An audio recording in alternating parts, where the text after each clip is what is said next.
Bonjour à tous et bienvenue dans le podcast de Productive You, le podcast qui vous donne des trucs, des astuces, des pistes de réflexion pour vous permettre d'être plus organisé, pour trouver votre essentiel, le réaliser avec efficacité et ainsi créer votre vie avec intention. Bienvenue dans ce nouvel épisode et aujourd'hui nous allons parler de trouver du temps pour faire du sport. Alors faire du sport, se remettre au sport, ça fait partie des principaux objectifs de début d'année pour nombre d'entre nous. Au sein du groupe Facebook que j'anime, mes objectifs 2017, c'est un objectif commun quasiment à tout le monde pour cette année. Et je pense que ce sera aussi l'objectif pour les années suivantes, comme ça l'a été dans les années précédentes. Je fais également partie d'un autre groupe privé qui est animé par Laura McClellan, The Productive Woman. Et il y a quelques mois, il y a une grande discussion sur ce sujet. Un grand nombre de femmes actives, mères de famille, ont partagé leurs difficultés à trouver du temps pour faire de l'exercice et surtout pour que cela devienne une habitude sur la durée. En effet, le sport a de très nombreux bénéfices, comme la baisse du niveau de stress par l'activation des endorphines ou hormones de bonne humeur, et ça améliore ainsi l'humeur. Ça fait baisser aussi la pression sanguine, ça permet une meilleure gestion du poids, du sommeil, ça maintient le corps en forme, le cœur en forme. Et tous ceux et celles qui pratiquent régulièrement du sport savent aussi que pendant une bonne séance d'activation comme ça de ces muscles, on trouve souvent de très bonnes idées quand on a des problèmes à résoudre. Ça aide aussi à améliorer la confiance en soi parce qu'on se sent bien dans son corps. Ça permet de donner un bon exemple à ses enfants. Et pour les femmes, cette activité physique est aussi un excellent moyen de prévention contre l'ostéoporose. Donc grâce à tous les bienfaits cités précédemment, on arrive quand même à vivre plus longtemps. Mais voilà, une fois qu'on a posé tous ces bénéfices, reste le principal problème auquel nous sommes toutes et tous confrontés, le manque de temps. Voici donc quelques conseils suggérés par les membres des différentes communautés dont je vous ai parlé et ainsi aussi par des lectures que j'ai faites et notamment un livre dont je vais vous parler et de mon expérience personnelle. Donc la première étape pour réussir à mettre en place une bonne habitude d'activité physique, c'est de déterminer son pourquoi. Comme dans tout objectif, si on ne parvient pas à déterminer son pourquoi, ça va être très très difficile de développer une réelle habitude sur la durée. C'est votre pourquoi qui vous fera tenir sur la longueur, qui vous gardera motivé à sortir vos baskets même si vous êtes fatigué. Cherchez votre pourquoi dans des raisons médicales, familiales, purement personnelles, pour vous sentir bien, avoir du plaisir à regarder votre corps ferme, pouvoir remettre votre maillot de bain préféré, être suffisamment en forme pour courir après vos futurs petits-enfants. Bref, quel que soit votre pourquoi, recherchez-le, écrivez-le, rabâchez-le. Et je vous conseille d'écouter le premier épisode du Streetcast Crocodile, où Odile Fleury, membre du groupe Mes Objectifs 2017, parle justement de son pourquoi. Une fois qu'on a son pourquoi, il faut aussi se créer le cadre nécessaire. Dans le livre Comment devenir un optimiste contagieux, Shawn Achor, spécialiste en psychologie positive, développe une approche très intéressante que je vais résumer aujourd'hui. Il a constaté que le sens commun n'est pas l'action commune. Nous savons tous que nous devons faire de l'exercice, mais bien peu d'entre nous passent réellement à l'action, et encore moins en font une habitude régulière, si ce n'est quotidienne. Il se base sur les travaux de William James, qui est un psychologue du siècle dernier, qui a fait le constat que nous sommes ce qu'il appelle des paquets d'habitudes. L'essentiel de ce que nous effectuons dans une journée, ce sont des habitudes. Se lever à une certaine heure, aller à la salle de bain, se brosser les dents, prendre le petit déjeuner. On ne se pose aucune question quand nous faisons ces tâches, et si nous devions chaque jour nous demander si on doit se brosser les dents, prendre une douche, prendre des repas, etc., notre vie serait vite infernale. Fort de cette constatation, la solution à notre problème de sport serait donc d'en faire une habitude, au même titre que le reste. Oui, mais comment on fait ça ? L'idée est de considérer cette nouvelle habitude de faire de l'exercice comme un investissement financier. Tout ce que l'on épargne petit à petit et régulièrement seront des bénéfices pour plus tard. Et c'est bien le cas pour l'exercice physique. Tout ce que l'on fait aujourd'hui, c'est bien pour améliorer notre santé sur le long terme. Shawn Achor écrit « Les habitudes se forment parce que le cerveau se modifie en réponse à une pratique régulière. » La pratique régulière d'une activité permet de créer des chemins de neurones dans notre cerveau qui au début sont des tout petits sentiers, puis avec la pratique, ça devient des routes, puis des autoroutes, où les informations circulent très très vite et hop, on n'a plus à y penser, on le fait. Cela fonctionne pour tout ce qu'on apprend. Et la bonne nouvelle, c'est que cette programmation ou reprogrammation de notre cerveau est possible à tout âge. Alors pour créer des habitudes, on pense souvent que la volonté suffit. J'ai décidé de faire du sport tous les matins au réveil et je vais le faire. Il suffit de le vouloir. Oui, mais non en fait. Les psychologues ont découvert que la volonté se fatigue dans la durée. En fait, tout au long de la journée, on fait travailler notre volonté pour contrôler nos réactions. Il faut parfois beaucoup de volonté pour rester assis pendant 3 heures dans une réunion interminable qui ne nous apporte rien. Il faut beaucoup de volonté pour rester aimable et courtois face à des clients indélicats. Il faut beaucoup de volonté pour garder son calme quand les enfants ont décidé de n'en faire qu'à leur tête aujourd'hui. Tout au long de la journée, on puise dans notre volonté et au final, on l'épuise.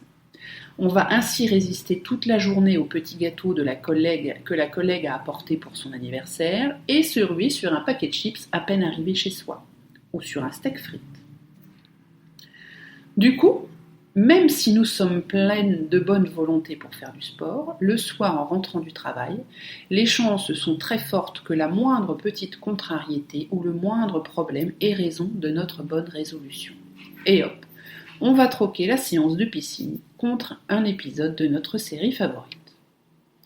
Pour contrer cet effet négatif, Shawn encore poursuit ses recherches et découvre ainsi que nous sommes naturellement enclins à la facilité.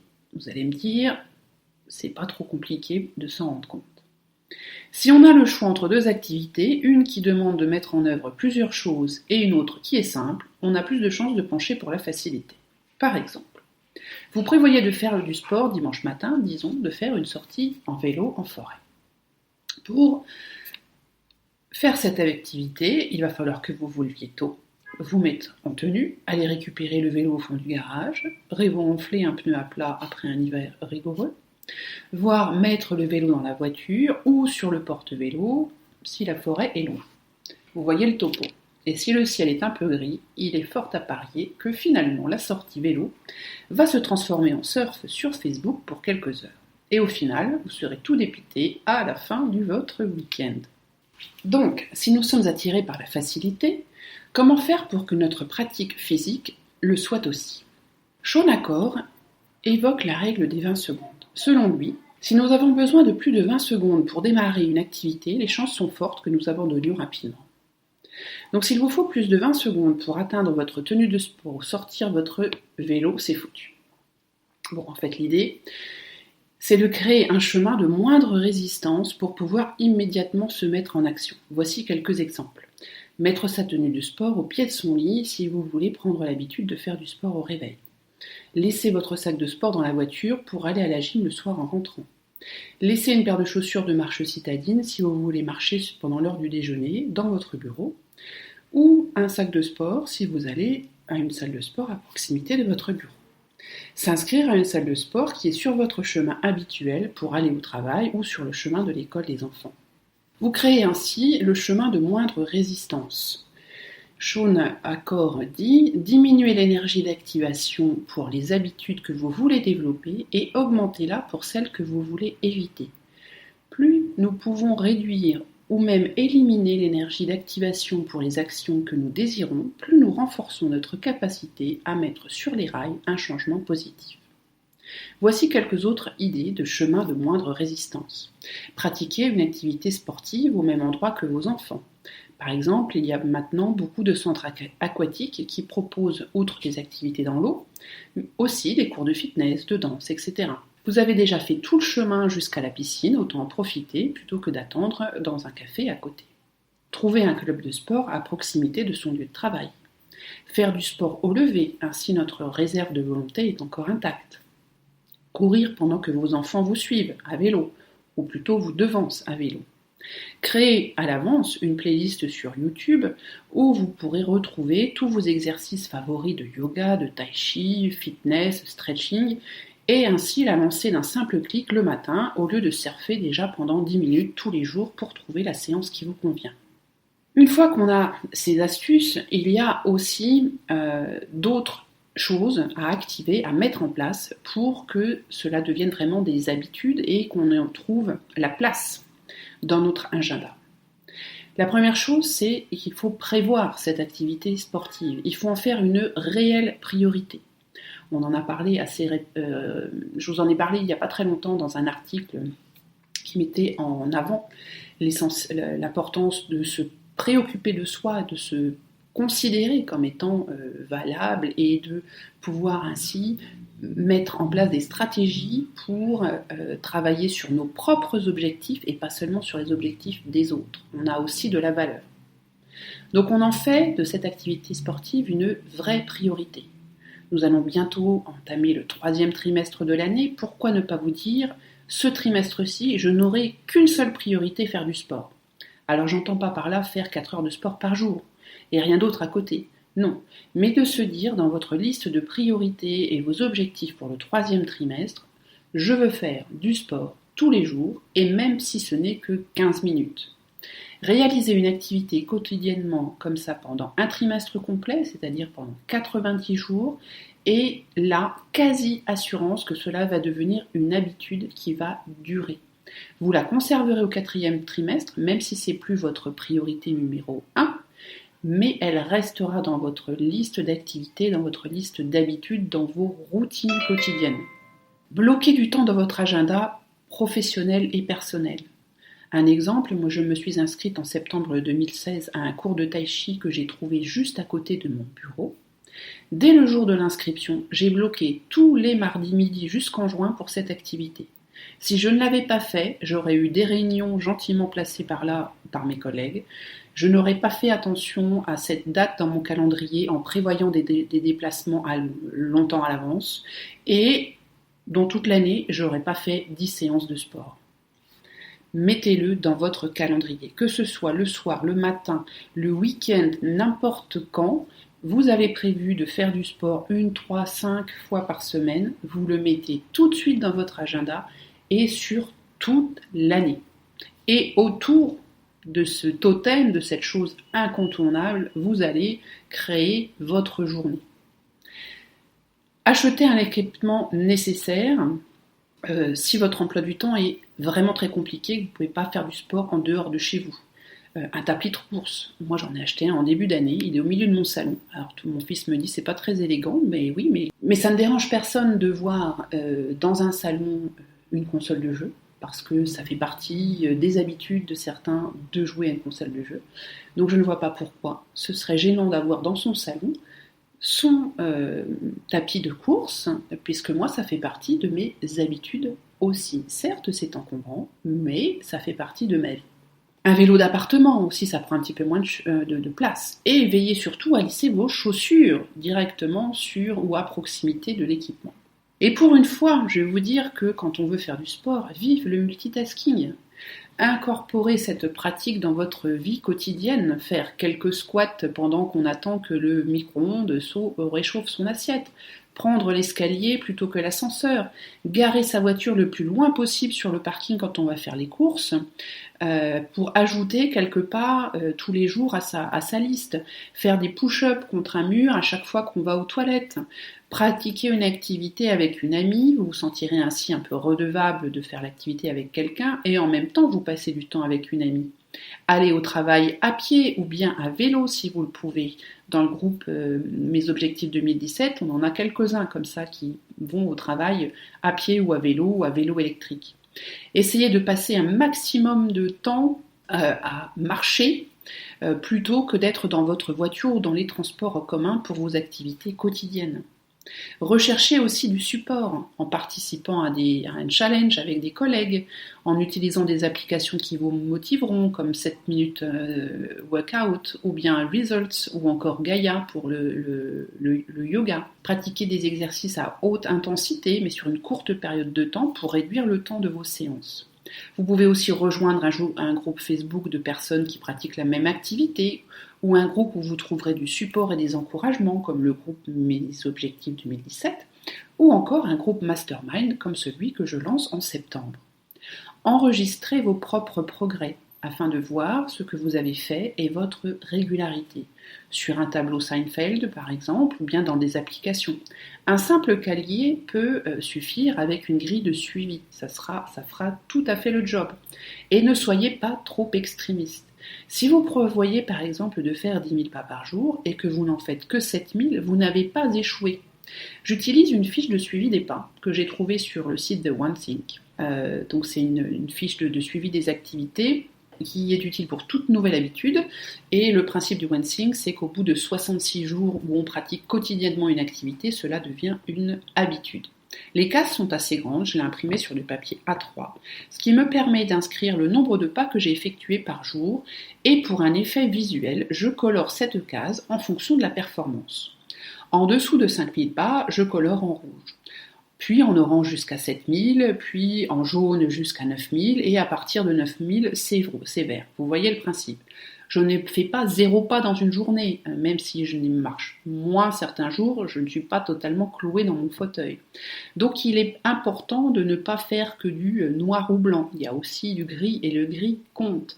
Donc il est bien que vous considériez toute l'activité que vous faites, même si ce n'est que 5 minutes.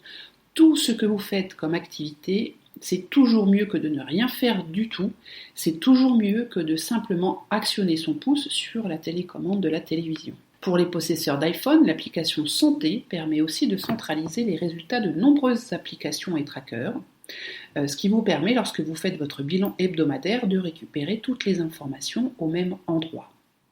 Soyez bienveillante et bienveillant avec vous-même. Autorisez-vous à vous arrêter.